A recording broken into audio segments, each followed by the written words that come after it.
Hi guys, nagkikrave tayo ngayon ng mangga kaso wala tayong mangga kaya itong mansanas na lang. Titingin na lang tayo ng medyo hilaw ito. Pwede na to. Siyempre, meron tayo ditong alamang. Yan. Tapos, gusto ko kasi nilalagyan siya ng suka. Suka para may asim-asim pa. Dahil mansanas lang itong kakainin natin. So yan, slice lang natin. Grabe. Lalaway na ako. Ito yung alternative ng mangga. Basta may alamang at saka suka. Ayun o. So, yan, pwede na to. Diba? Sarap.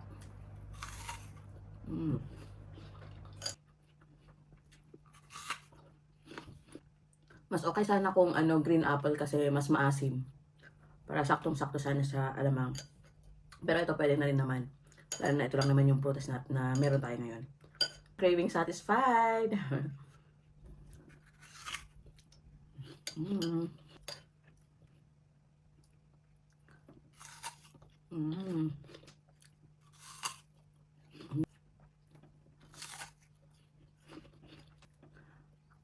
Mm.